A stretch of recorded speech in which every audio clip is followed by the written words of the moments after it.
অন্ততপক্ষে 10 থেকে এখন থেকে 45 মিনিট গাড়ির কাজ পড়ে আছে এই জায়গাটায়, গাড়ির কাজ যেখানটায় পড়ে আছে এই জায়গাটায়।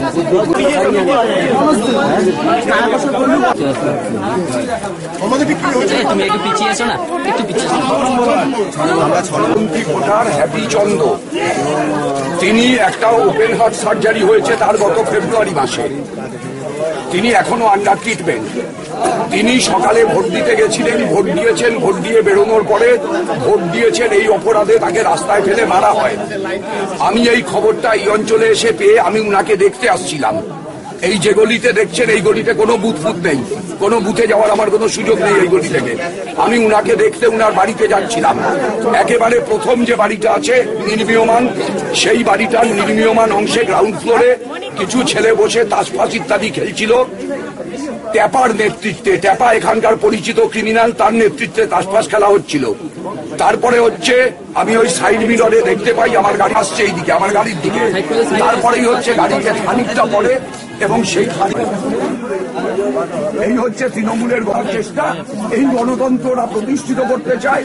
এর একমাত্র প্রতিবাদ হচ্ছে যে মানুষকে সকাল থেকে ভোট দিতে যাচ্ছে আমাদের নিরাপত্তা নেই,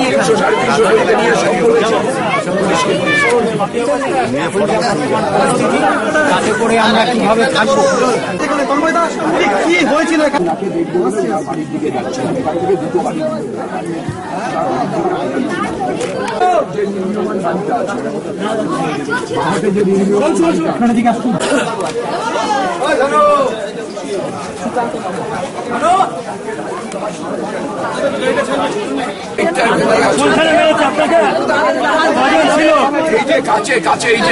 কেন এটা একটা করার কি কারণে?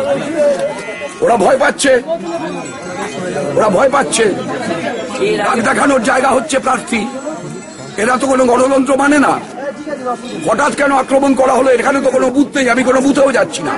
আমি যাচ্ছি আমার একজন ভোটার যাকে ওরা সকালে মেরেছে তাকে দেখতে। এই যে সেই ভদ্রলোক দাঁড়িয়ে আছেন হ্যাপি চন্দ্র, ফেব্রুয়ারি মাসে ওনার ওপেন হার্ট সার্জারি হয়েছে, উনাকে ফেলে মারা হয়েছে খবর পেয়ে আমি উনাকে দেখতে আসছিলাম। তন্ময়, আমরা সকাল থেকে দেখছি পাটনা ঠাকুরতলা বিস্তীর্ণ জায়গায় এজেন্ট বসতে দেওয়া হয়নি, তারপরে অ্যারেস্ট পর্যন্ত হয়েছে। সেইখানে দাঁড়িয়ে সকাল থেকে একরকম সন্ত্রাস চলছে। হ্যাঁ, শুধু পাটনা ঠাকুরতলায় না, আপনি নীলাচলে চলে যান, সন্ত্রাস চলছে। আপনি এখানকার তৃণমূল কংগ্রেসের প্রধান সভাপতি বিধান বিশ্বাস, তার ওয়ার্ডে চলে যান, কি বলে জলের ট্যাঙ্ক বুথে চলে যান, জয়দেব কর্মকারের সেখানে সন্ত্রাস চলছে।